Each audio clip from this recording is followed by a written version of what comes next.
मुंबई वह शहर जहां बॉलीवुड स्थित है। मुंबई शहर के बारे में हम बहुत सारी चीज़ें सुनते हैं, जैसे में यही कि वहां बॉलीवुड है, वो हमारे देश का फाइनेंशियल कैपिटल भी है। और इसके अलावा एक और चीज़ जो हम लोग सुनते हैं वह है स्लम। दुनिया का सबसे बड़ा स्लम यानी धारावी स्लम मुंबई में ही है, और धारावी स्लम की स्थिति अभी भी बहुत ही ख़राब चल रही है।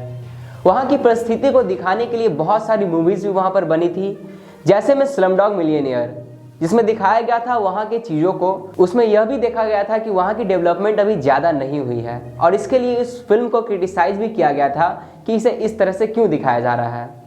और सच्चाई देखें तो अभी तक वहाँ के डेवलपमेंट को देखकर अंदाज़ा लगाया जा सकता है कि वहाँ अभी भी बहुत ज़्यादा डेवलपमेंट नहीं हुआ है, बिल्कुल अंडर डेवलप्ड है वो जगह।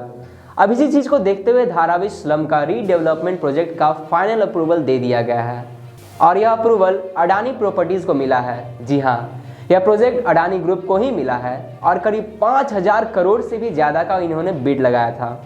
आपको बता दें कि धारावी स्लम का रीडेवलपमेंट प्रोजेक्ट करीब 20 सालों से अटका हुआ था, लेकिन अब इसके रीडेवलपमेंट प्रोजेक्ट का जिम्मा अडानी प्रॉपर्टीज़ को मिल गया है। आइए जानते हैं आज की वीडियो में कि इस रीडेवलपमेंट प्रोजेक्ट के अंडर क्या क्या होगा। यह प्रोजेक्ट पिछले 20 सालों से क्यों अटका हुआ था। सबसे पहले मैं आपको यह बता दूं कि धारावी स्लम है वह मुंबई के बीच में स्थित है, और धारावी स्लम अंडर डेवलप्ड है, और इसके डेवलपमेंट के प्रोजेक्ट के लिए सरकार टेंडर निकालती है, और इस टेंडर में जो ज़्यादा बोली लगाता है प्रोजेक्ट उसी को मिलता है। धारावी स्लम के लिए भी सरकार ने टेंडर निकाला था और बोली लगवाई थी, और इसके लिए सरकार ने मिनिमम अमाउंट को 1600 करोड़ रुपए फिक्स किया था कि कम से कम 1600 करोड़ रुपए इन्वेस्ट करने ही होंगे इसके डेवलपमेंट में।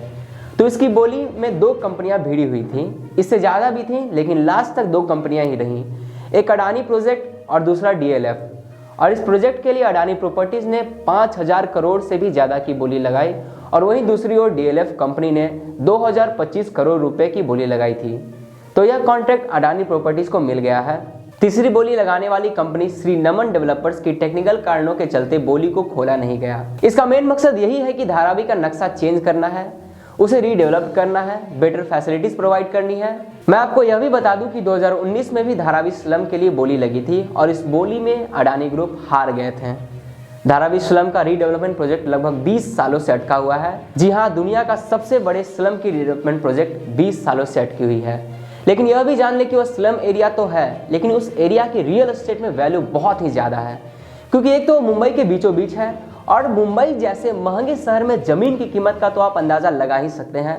तो स्लम होते हुए भी धारावी स्लम बहुत ही ज़्यादा महंगा है, और इसके लिए बहुत सारे कॉन्फ्लिक्ट्स होते रहे हैं कि यह ज़मीन आखिर किसकी होगी। धारावी स्लम के रीडेवलपमेंट प्रोजेक्ट में आखिर क्या क्या होगा, आइए जानते हैं इसके बारे में। सबसे पहले मैं आपको यह बता दूँ कि धारावी स्लम के रीडेवलपमेंट प्रोजेक्ट को मेगा प्रोजेक्ट से जाना जाता है। मेगा प्रोजेक्ट एशिया की सबसे बड़ी स्लम केंद्रित परियोजना है। इस प्रोजेक्ट के डेवलपमेंट में झुग्गी झोपड़ियों में रहने वाले को फायदा होगा, साथ ही मुंबई शहर को बेहतर बनाने में भी मदद मिलेगी। 15 वर्षों से अधिक की अनुमानित समयावधि के साथ पूरी परियोजना में 520 एकड़ के इलाके में 10 मिलियन वर्ग फुट से अधिक चौड़ी सड़कों, आवासीय और वाणिज्यिक क्षेत्रों, स्कूलों, उद्यानों, अस्पतालों, खेल के मैदानों और अन्य सुविधाओं का निर्माण होगा। वहाँ पर उन झुग्गी झोपड़ियों को हटाकर बड़ी बड़ी बिल्डिंगों का निर्माण कराया जाएगा, और वहाँ पर रहने वाले लगभग 68,000 लोगों को 300 स्क्वायर फीट वाली जमीन पे घर बनाकर दिया जाएगा। आपको बता दें कि धारावी स्लम में पानी की भी बड़ी ही किल्लत है, उस पानी की बड़ी किल्लत को भी सॉल्व किया जाएगा। आपको बता दें कि अडानी ग्रुप ने कहा है कि अब सरकार को इसका ब्यौरा भेजा जाएगा, सरकार इस पर विचार करेगी और अंतिम मंजूरी देगी। यह बोली पूरे 20,000 करोड़ रुपए की परियोजना के लिए है। लगभग 6.5 लाख झुग्गी वासियों के पुनर्वास की इस परियोजना के लिए कुल समय सीमा 7 साल है।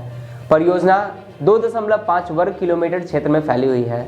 बता दें कि यह परियोजना मध्य मुंबई में लाखों वर्ग फुट आवासीय और वाणिज्यिक स्थान का इस्तेमाल कर अधिक रेवेन्यू जनरेट करने में मदद करेगी, लेकिन अपनी जटिलताओं के कारण यह कई वर्षों से अधर में है, यानी फंसा हुआ है। दक्षिण कोरिया और UAE के संस्थानों सहित 8 बोलीदाताओं ने अक्टूबर में आयोजित प्री बिड मीट में भाग लिया था, और उनमें से 3 ने परियोजना के लिए बोली लगाई थी।